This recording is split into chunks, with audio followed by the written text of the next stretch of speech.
Welcome back to the deep dive. This is where we, take a subject, dig into the sources, and try to give you the full picture, maybe with a few surprises along the way.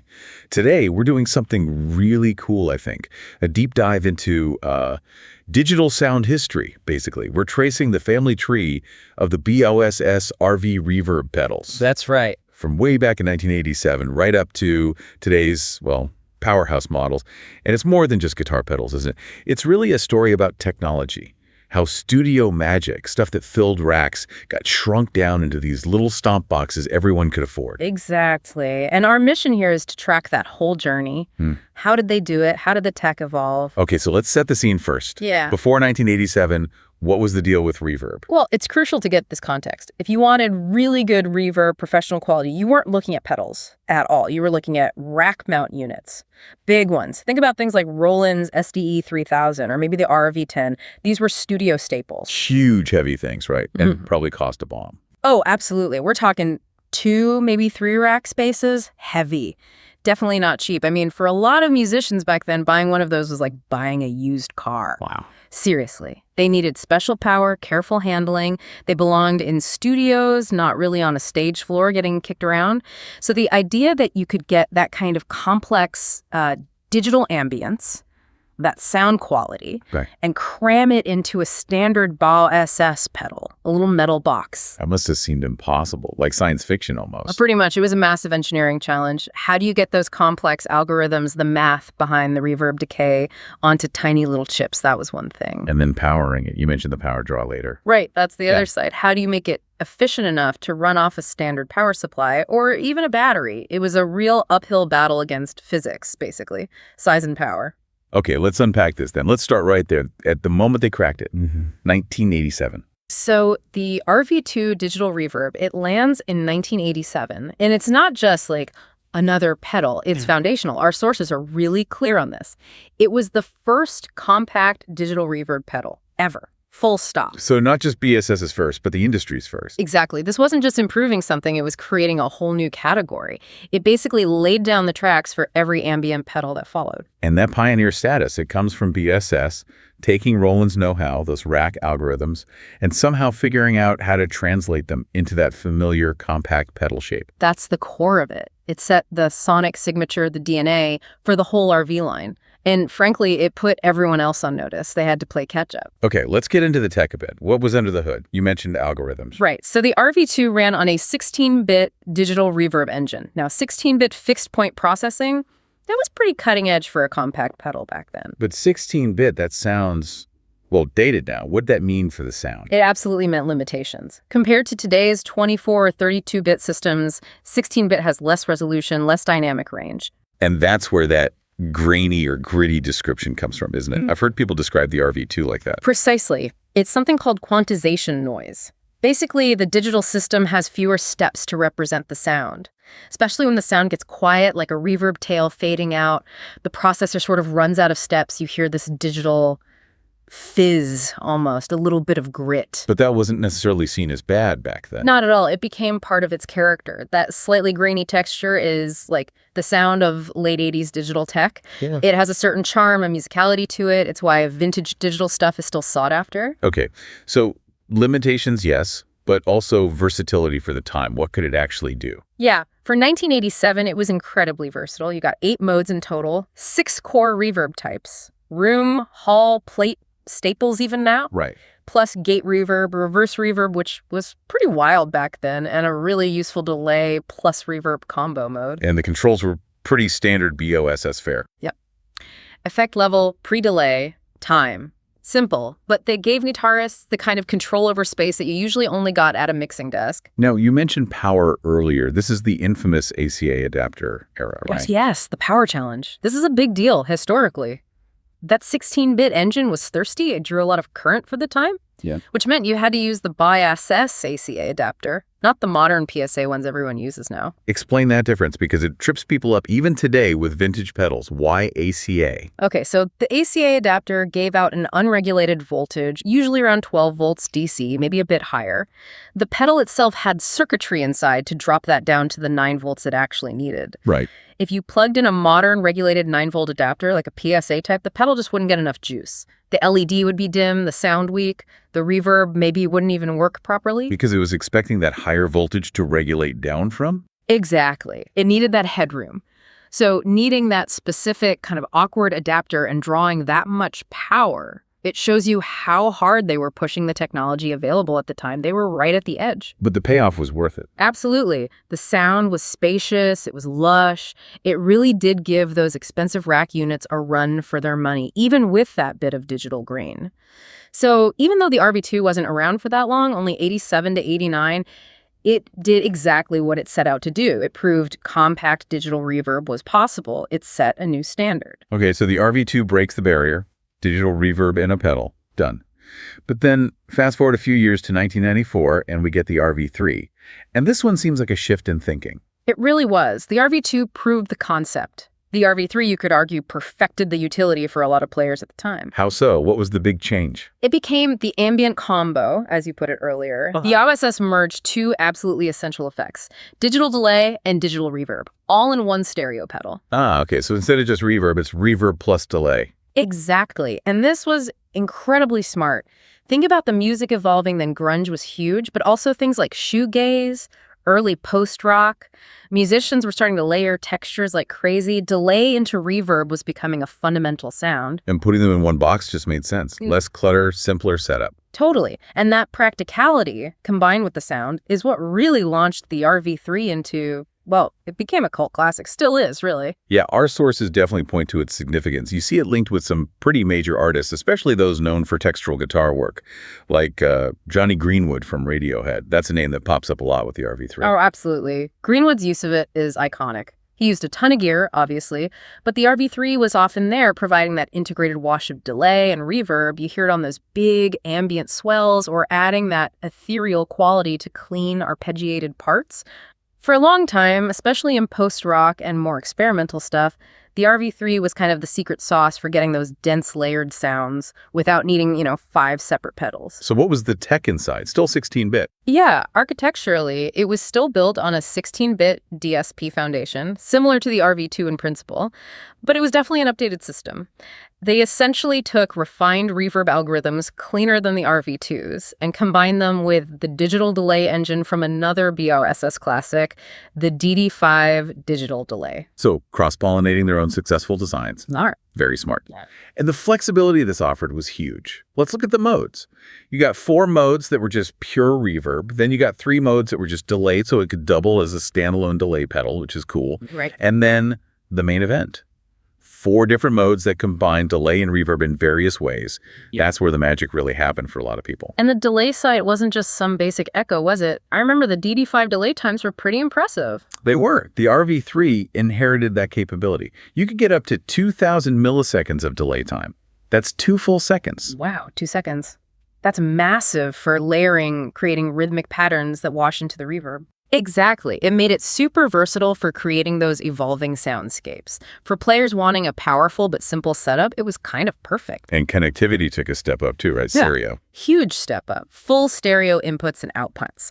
By 94, stereo rigs were becoming much more common, especially for players using effects for ambience, running 2 amps for a wider soundstage. Yeah, that big spatial sound. The RV3 slotted right into that perfectly. It could handle the stereo image, letting the delay and reverb spread out beautifully. That cemented its place in more complex rigs. Okay, what about the tone itself? If it's still 16-bit, did it have that same graininess as the RV2? Less so, actually. While still 16-bit, the algorithms and processing were refined. The RV3 sounds noticeably cleaner, maybe a bit brighter than the RV2. It's known for having really smooth digital tails. That clarity was perfect for those big, pristine, almost shimmering washes that were becoming popular in the 90s. So cleaner, smoother, less vintage digital grit, more refined. Yeah, that's a good way to put it. Which also opened up other uses. People used it for subtle doubling effects, short delay mixed with reverb to make the guitar sound thicker, and just simplifying rigs, as we said. It really feels like the RV3's success wasn't just about pushing the tech envelope like the RV2, but about hitting this perfect sweet spot of utility and sound quality for the time. I think that's spot on. What's fascinating is how that focus on practical combination, that simplicity almost, led to it being so beloved. It became this reliable workhorse, and its influence is clear. It proved how much players valued having quality delay and reverb in one place. The ISS definitely took note of that for future designs. Okay, so the RV3 nails the combo pedal concept and becomes a cult classic.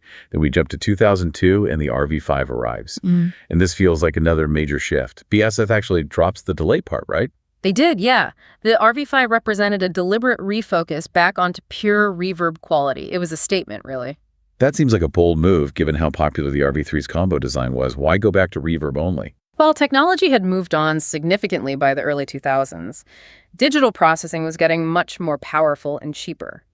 BOS likely saw an opportunity to make a big leap in fidelity.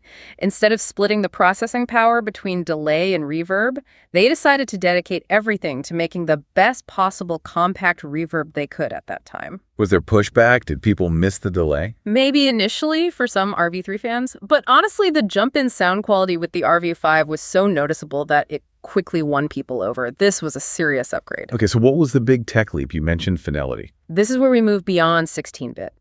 The RV5 introduced 24-bit ADA converters, analog to digital and digital to analog, and crucially, 32-bit DSP, digital signal processing. Right, let's break that down. 24-bit conversion versus 16-bit. What does that actually mean for the sound the guitarist hears? It means a huge increase in dynamic range and resolution. Think of it like pixel count in a digital image. 16-bit gives you about 96 decibels of dynamic range. 24-bit pushes that up to over 144 dB. That sounds like a massive difference. It is. In practical terms, it means a much lower noise floor, less hiss, significantly more headroom, so the signal is less likely to clip or distort internally, and just overall, a much cleaner, clearer, more transparent signal path. That vintage digital graininess we talked about with the RV2, gone. This was moving into the realm of pro audio fidelity. And the 32-bit DSP, that handles the actual reverb calculations. Exactly. More processing power means you can run more complex, more realistic, smoother sounding reverb algorithms. The combination of 24-bit conversion and 32-bit processing was the key to the RV5's high fidelity sound. So built for hi-fi from the ground up. What about the reverb types? Did they keep the classics? They did. You still had your essential spring, plate, hall, room, and gate reverbs. But the RV5's lasting legacy, the thing everyone remembers it for, is one specific mode: modulate. Ah, the modulate mode. That one gets talked about a lot. What made it so special? It was this dedicated algorithm that subtly blended a chorus or vibrato effect into the reverb trails. It wasn't just reverb. It was reverb with movement, with texture. It created this incredibly thick, swirling, almost ethereal wash of sound. It sounded expensive, lush. It gave the reverb this sense of depth and motion that was really captivating. And that sound just took off, didn't it? Became the sound for ambient guitar for years. Absolutely. Throughout the 2000s, if you heard that kind of shimmery, modulated, atmospheric swell on a guitar track, odds are it might have been an RV5. It became a modern classic almost instantly. So the overall tone was smooth, hi-fi, precise. Yeah, very articulate. It finally delivered on that promise of getting studio-quality smoothness into a compact pedal, something the RV2 hinted at but couldn't quite achieve due to the tech limitations back then. And the uses shifted more towards that ambient sound design. Definitely. While the standard reverbs like spring and plate were much improved thanks to the better conversion, the RV5's reputation really rests on those huge, evolving soundscapes you could get with the modulate mode. Perfect for stereo rigs, too, giving this crystal clear spatial image. You know, here's where it gets really interesting for me. The RV2 was about just getting digital reverb in a pedal. The RV5 seems like it was about the how mastering a specific type of sound, that modulated wash, and doing it with incredible clarity. That's a great way to put it. It wasn't just a tech upgrade, it was a sonic statement. It showed that miniaturization didn't have to mean compromise anymore. With 32-bit processing doing the heavy lifting and 24-bit conversion keeping the signal clean, the RV5 was genuinely competing with rack effects that cost way more. It set a new benchmark for what a compact reverb could sound like. All right, so the RV5 sets this high-fidelity standard, particularly with that modulate sound. Then we jump another decade or so to 2015, and the RV6 arrives. What's the story here? Building on the RV5. Pretty much, yeah. The RV6 takes that high-fidelity foundation laid by the RV5 and just cranks everything up a notch. More versatility, more algorithms, more precision. This is really where BOSS seems to have consolidated all their learnings. So another tech leap involved. What changed under the hood this time? A couple of really significant things. First, the processing got another upgrade. It's still 32-bit DSP, but now it's 32-bit floating point DSP, and the sampling rate jumped up to 96 kilohertz. Okay, floating point. That sounds important.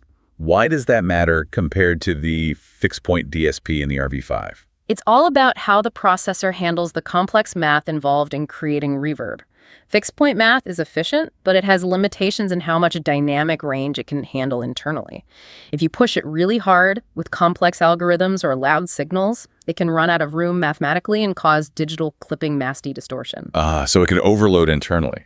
Exactly. Floating-point math is much more flexible. It can dynamically allocate resources to handle a much wider range of numbers, both very large and very small.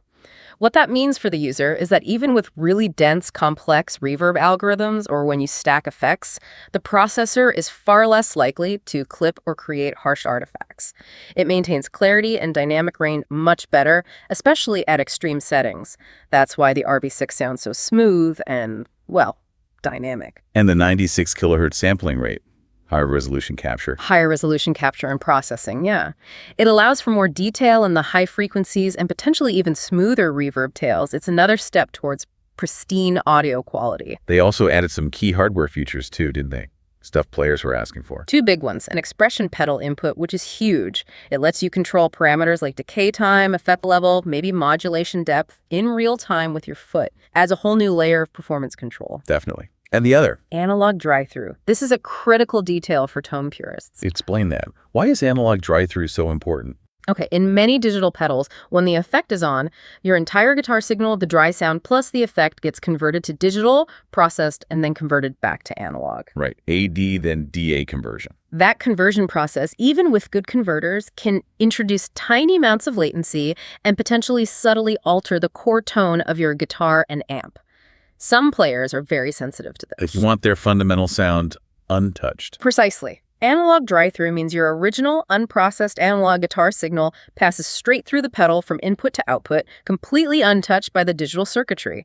The digital reverb effect is then created in parallel and mixed back in with the pure analog dry signal. So you get the reverb, but your core tone stays intact, immediate, and latency-free. It's a hallmark of high-quality modern pedal design. Makes sense. Okay, what about the sounds, new modes? Yeah, this is where the versatility really shines. They kept the essentials: room, hall, plate, spring, and of course the beloved modulate mode, probably refined again. But then they added some really cool new ones. There's dynamic mode, which is really interesting. The intensity or bloom of the reverb actually reacts to how hard you play. Play softly, subtle reverb, dig in, and it swells up. Ooh, that sounds very musical. Very. Then there's shimmer. This one became instantly popular. Sure, right. That's the one with the octave up effect blended in. Creates those angelic synth pad-like tails. That's the one. It adds pitch-shifted harmonies, usually octaves, into the reverb's feedback loop. It creates these evolving, rising textures that sound huge and ethereal, massive in worship music, cinematic stuff, ambient genres. And anything else. And interestingly, they brought back a dedicated delay plus reverb mode, a nod to the old RV3's popularity, acknowledging that people still really want that convenient combo sometimes. So tonally, we're talking rich, smooth, very dynamic, very clean, thanks to the floating point processing and analog dry-through. Exactly. It can do subtle room sounds convincingly, classic spring drip, epic modulated washes, crazy shimmer pads.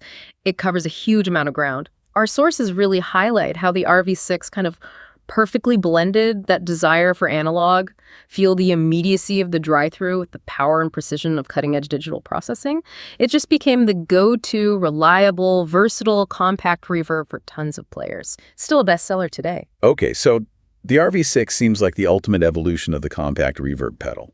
But BOSS didn't stop there. In 2017, they released the RV500, and this This looks like a different beast altogether. Oh, it absolutely is. If the RV6 perfected the compact format, the RV500 is BSS, saying, okay, let's take the gloves off, let's make a no-compromise studio-grade reverb processor, but put it in a pedal format. It's described as the pinnacle of their reverb development. This isn't just a stomp box anymore, is it? Not really. It's a deep, powerful sound design tool. It's competing directly with high-end rack mount units and sophisticated software plugins. The core specs are top tier. 32-bit floating point DSP, 96 kilohertz sampling rate, high-quality ADA conversion similar to the RV6 in quality, but there's just more processing power under the hood, a lot more. And the key difference physically, besides the bigger size and more knobs, is the architecture, right? It's a dual-engine processor. What does that mean? It means it has two completely independent reverb processors running inside it. Think of it like having two separate high-end reverb pedals in one box. Two at once. How does that work? It opens up incredible flexibility. You can run two different reverb algorithms simultaneously, maybe a short plate on one engine and a long shimmer on the other. And crucially, you can choose how those two engines interact. There are different routing options. Okay, like what? You can run them in parallel. Your dry guitar signal goes in, and it feeds both reverb engines independently. Their outputs are then mixed together, so you layer two distinct reverbs on top of your dry sound. Got it. Layering. What else? You can run them in serial. This means the output of Reverb Engine A feeds into the input of Reverb Engine B. Ah, so you process the reverb itself. Exactly. You could have, say, a room reverb going into a hall reverb to create an incredibly complex, dense space. Or maybe a spring reverb feeding into a modulate reverb. You're processing the effect with another effect. That sounds seriously deep. Any other routing? There's also an A-B split mode, which is great for stereo rigs. You could send reverb A to your left amp and a completely different reverb B to your right amp. Or even switch between two entirely different reverb sounds instantly. Wow, okay, that's moving way beyond just adding ambience. That sounds sculpting. Totally. And the list of available algorithms reflects that depth. It's not just the standard 6 or 8 anymore. The RV500 has 12 distinct reverb algorithms built in. You get incredible emulations of room, hall, plate, spring. The shimmer and modulate modes are there, of course, but also really specialized stuff. Things like fast decay reverb, nonlinear reverb, like gated sounds but more complex, an early reflection algorithm. Early reflection, what's that for? That lets you focus just on the very first sound reflections that define the size and shape of a virtual space before the main reverb tail washes in. It's a level of detail usually found only in very high-end studio processors or plugins. Allows for incredibly precise placement of the sound in a mix. And there are SFX modes too. Yeah, modes designed for more overtly effecty sounds, pushing beyond traditional reverb. Plus dedicated algorithms from classic roll-and rack units like the SRV-2000 and even the RE-201 Space Echoes reverb. So a huge palette of sounds, and the control must be pretty extensive to manage all that. Oh yeah. This is not a plug-and-play pedal in the same way the compacts are. You've got deep editing menus accessible via the display and knobs or more easily via USB connection to a computer editor. Massive memory storage, 297 user patches you can save. Full MIDI input and output, so you can control it from external sequencers or controllers or sync it with other MIDI gear. Expression pedal input, assignable controls. It's built for integration into complex systems. And the sound quality itself, we're talking top tier. Absolutely. Studio-grade clarity, immense depth, incredible detail in the reverb tails. Because of the dual engine and the floating point processing, you can create incredibly dense and complex reverb textures that still sound clean and articulate. It's kind of the ultimate irony, isn't it? The very first RV pedal, the RV2, was revolutionary because it tried to shrink down the sound of those 80s rack units. Right. And now, the RV500, the descendant, offers processing power and algorithmic complexity that genuinely surpasses most of those classic rack units it originally aimed to emulate. It puts that level of studio power right on your pedal board. So who is this for? Pro studios. Touring musicians with complex rigs. Pretty much, it's for people doing advanced sound design, composers, players who need intricate layered reverbs, maybe running stereo or wet rigs. It's huge in the worship guitar world, film scoring, anywhere you need that high fidelity, super flexible, programmable reverb. It really is the culmination of that whole journey that started back in '87. Hashtag tag outros. Wow. Okay, that's quite a journey. From a grainy 16-bit box fighting power issues to a dual-engine 32-bit floating point monster.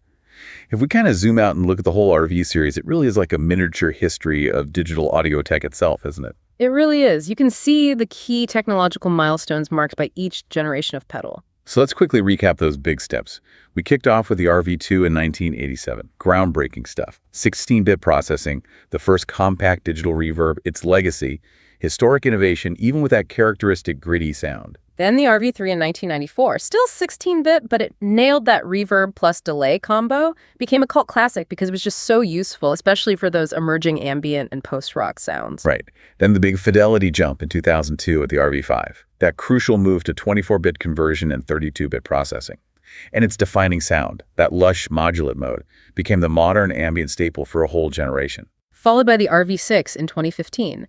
Upping the game again with 32-bit floating point processing, adding analog dry-through for signal purity, and giving us those versatile new modes like dynamic and the super popular shimmer, probably the most versatile compact reverb by SS has made.